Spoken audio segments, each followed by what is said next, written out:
Welcome to lecture 4 of the modeling and simulation of discrete event systems.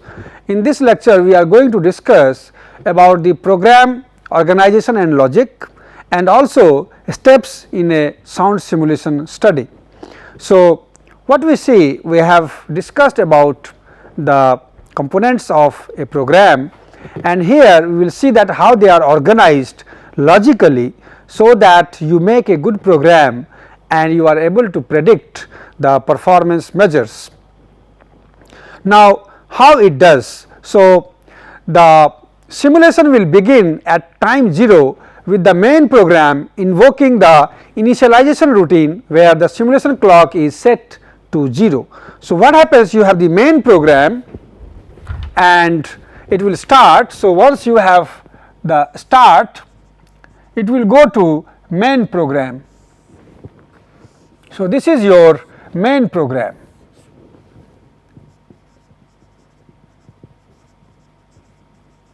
Now, this main program, as it is written, that the simulation will start at time 0 and the main program will be invoking or the calling forth the initialization routine. So, you have it will ask the initialization routine to be active.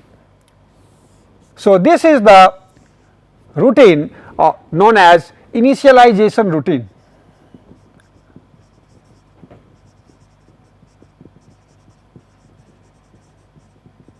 So, this routine is invoked by the main program. What it does? So, this initialization routine, it will set the simulation clock to 0. So, it will set simulation clock to 0 or initialize the simulation clock to 0. It will also, the system state and the statistical counters are initialized. So, it will initialize. So, that is also initialize. Then it will also initialize the system state and the statistical counters.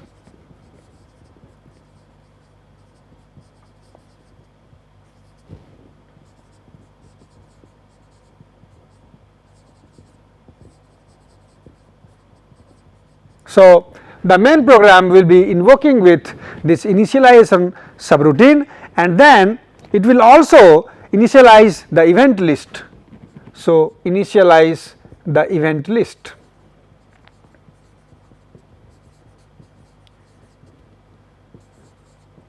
So, this information will go to the main program. Now, from that, once this control is given to the main program, then it invokes the timing routine. So, once the system is initialized, so basically what you do is you are basically invoking the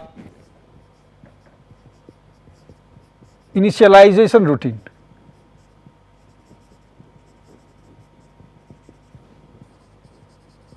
So, this happens first. So, you are invoking with this, and this routine will initialize the simulation clock to 0. It will initialize the system state and statistical counters, and it will also initialize the event list. So, once this control has come back to the main program, then further it is written that once the control has been returned to main program, it invokes the timing routine to determine which type of event is most imminent. So, now what it will do is it will invoke the timing routine. So, you have this routine as the timing routine.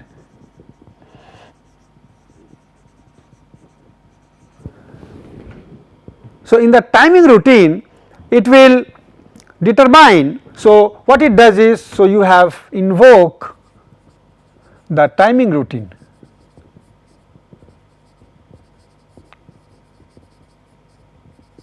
So, once the invoking is done with the timing routine, then in that case it will determine which type of event is next imminent. So, determine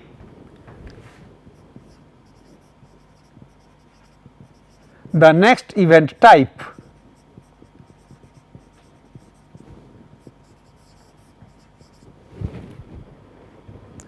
So, it will invoke the timing routine and it will go for that. Now, in this case, if an event is the next to occur, simulation clock is advanced to the time of occurrence of that event type and control is returned to main program. So, next is simulation clock is advanced to that time of occurrence. So, simulation clock is advanced to that next time where the next event is occurring, and then that way again this control will come back again to the main program. Now, this main program, so we have seen that first it will invoke the initialization subroutine, then it will go to invoke the timing routine. Now, after that main program invokes the event routine. So, there will be invoke the event routine. So, you have further here the event routine. So, this is your event routine.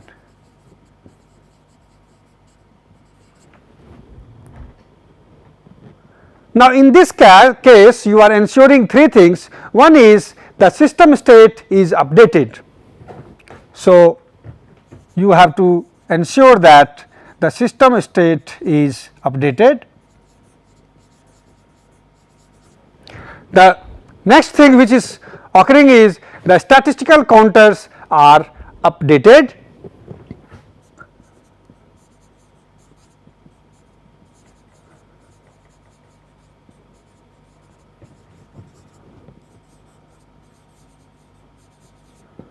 And the third one is the time of occurrence of future events are generated. So, time of occurrence of future events are generated. So, that is done with the help of the library routine and there is use of random variates. So, and added to event list.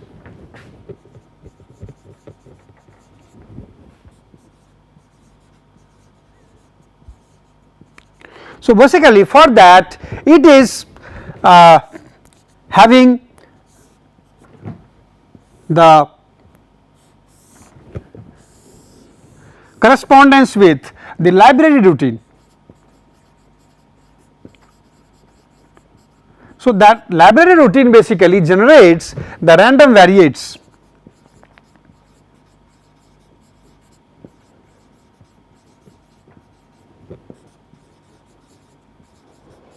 The random variate generation is done using this library routine and it will generate these random numbers which will be representing the event types, like it may be for the arrival or for the departure or maybe in other cases like time to failure or depending upon the different situations.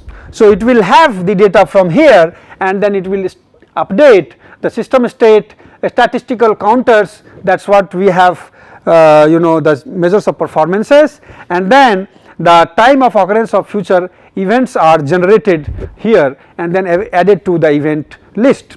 Now, after that once you have come up to this state, then after all processing has been completed, a check is made to determine if the simulation should now be terminated. So, once you have come here and you have got the statistical counters updated, you have the time of occurrence of future events are generated, you have got everything updated here, then you will check whether the simulation is over. So, you will check whether simulation is over.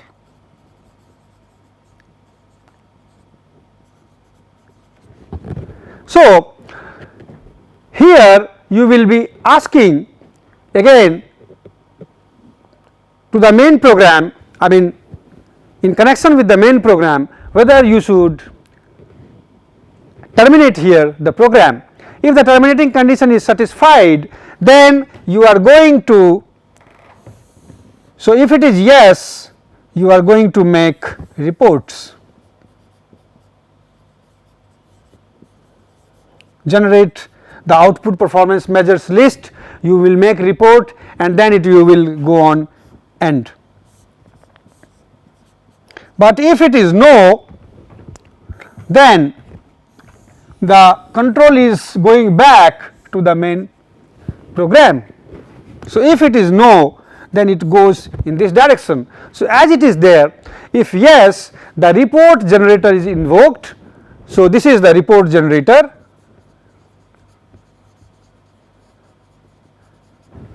So, this is invoked and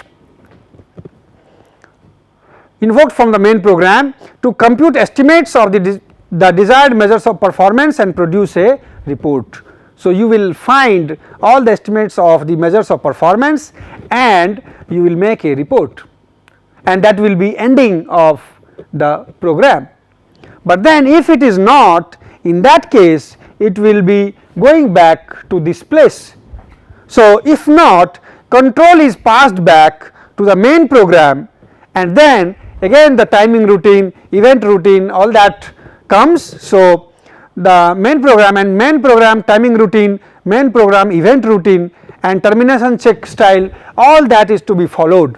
So, this loop will go on, it will again have the next event, then it will come back to the event routine, time is there, then event type is there, and then further it will have the condition of simulation over, and then if the simulation goes on till this condition is satisfied. Once it is satisfied, it will come and make the report. So, this is how this program is made, and there is logical organization of all these subroutines and their connection with the main program to have a proper computer program to have a good simulation results.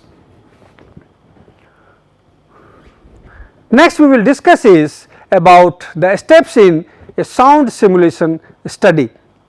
Next is the steps in a sound simulation study. So, as we do the studies of simulation, as we have seen that there is proper logical connections between the different subroutines to make a program, but then how to ensure that the steps which you are making, it is giving you a good simulation results. So, there are certain steps which you must follow to see that your simulation is sound. So, for that, first of all you have formulation of the problem and planning of the study. So, what is written is, this is your formulation of the problem.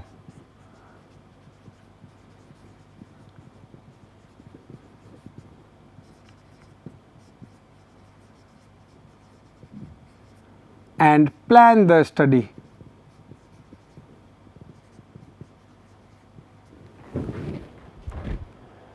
So, for that you need to be sitting with the business experts, the person who has the problem, and the subject matter experts, and you will have to find what you want to achieve. So, that must be in your mind, and this way they will help you in formulating the problem. Now, once you are able to identify that what are your objective, what you want to achieve, what will be the domain, then you try to go to the second point, that is collecting data and defining model. So, after that you will move to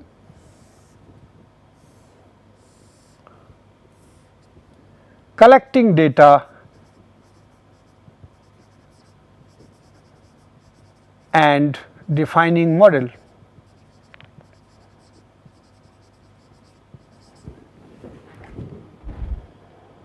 Now, once you have identified the problem, once you have planned what you want to achieve, once you have formulated the problem, then you will have to collect the different data.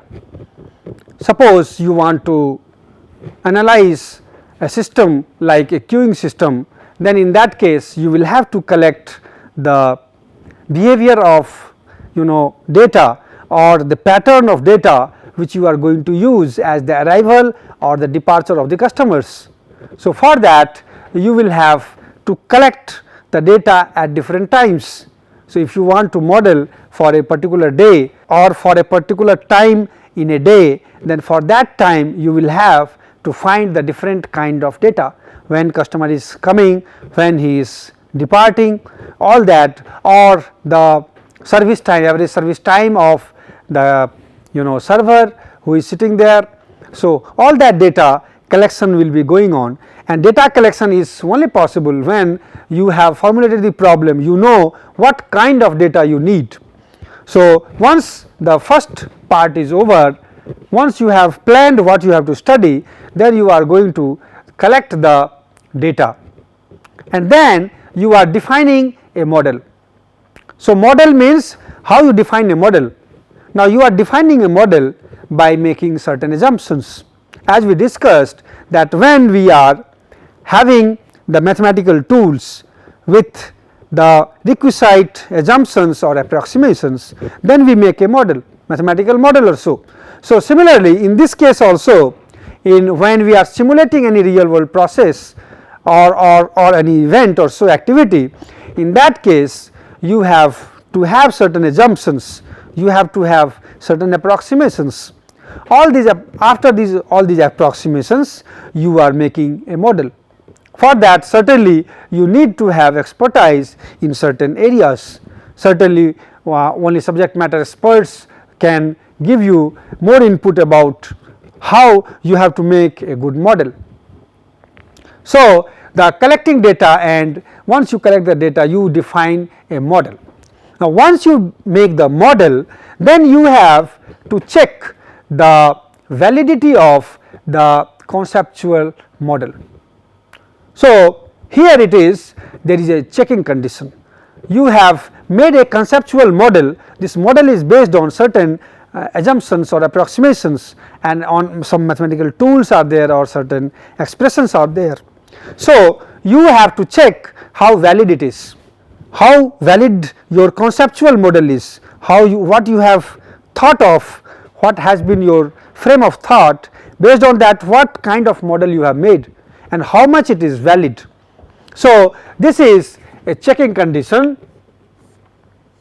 So, you are going to check the model validity. So, is the conceptual model valid?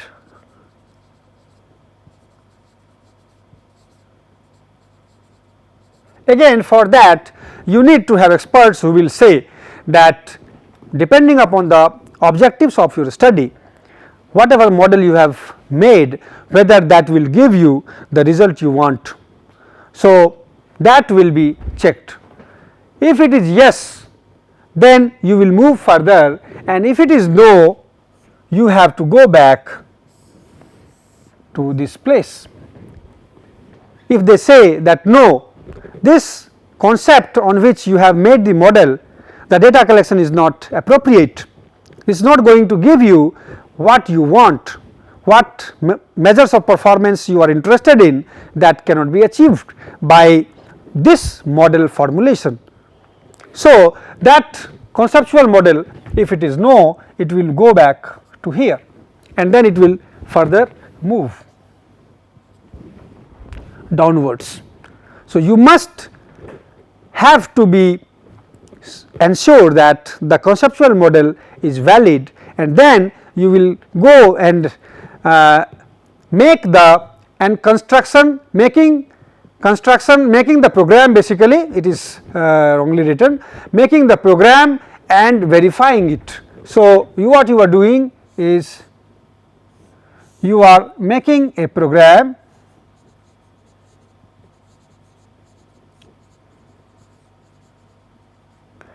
and verify it.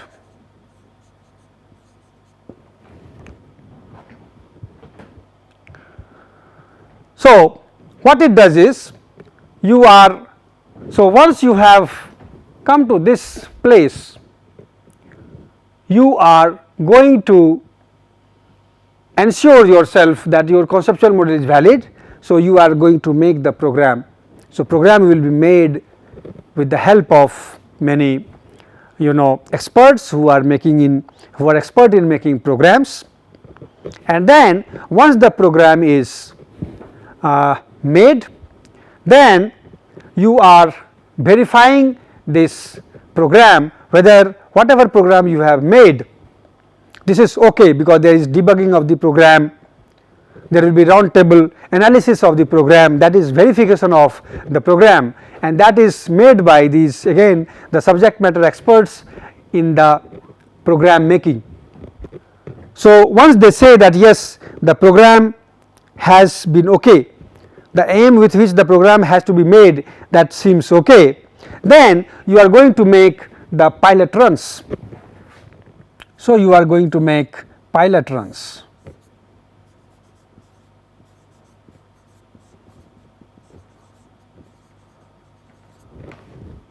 So, now with this program you are making certain pilot runs, you are getting some pilot results.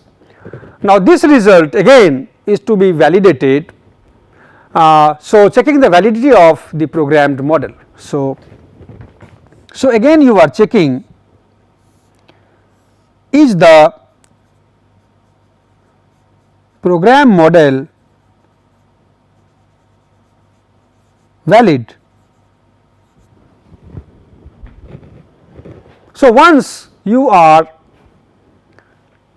having this programmed model, you will certainly try to see how much it is valid. You will have certain results, simulation results, and you can compare them against the experimental results or previously computed results, and you will see that what is the error percentage or how much it is close to the real results. If you see that the results are okay, if it is acceptable to you, then you will move forward. If not, in that case you will have to go back and you will have to see again, you will move to this defining the model, coming to again validity of the conceptual model, making a program, make pilot runs, and so. So, this way you have to make this program model valid. Unless it is valid program model, you cannot rely the results of your programmed model.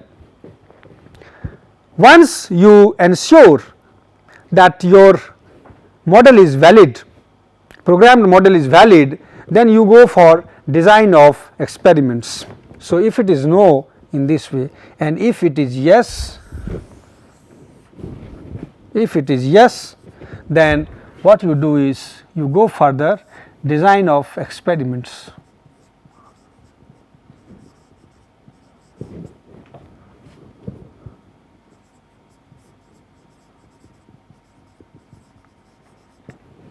Now, in this case you have to design how many runs you want to have, how much will be the time for which the run has to be made, what are the kinds of measures and how much you need to run, how much time you have to go for the simulation, what are your output performance measures.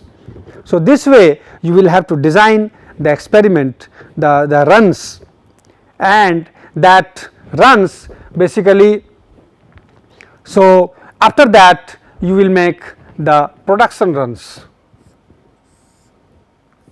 So, in this case you are going to have the estimates of the time, how much time it is going to run or so, then you are making the final production runs. So, that is making production runs.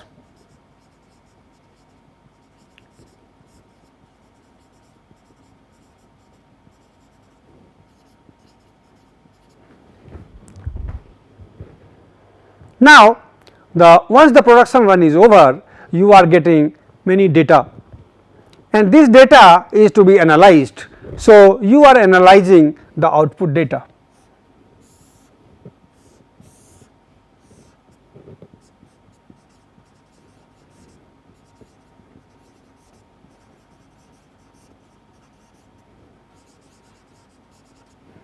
So, this goes like this.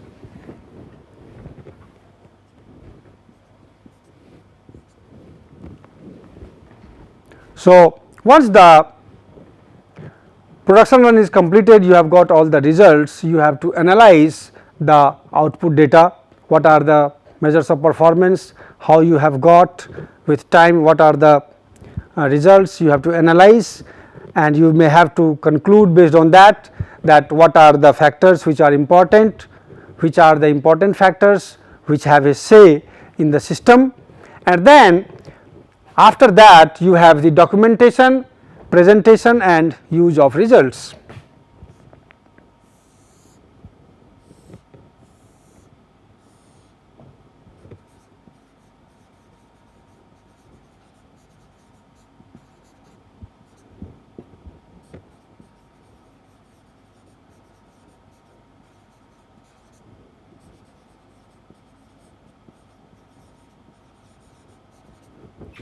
So, these are the different steps for a sound simulation studies.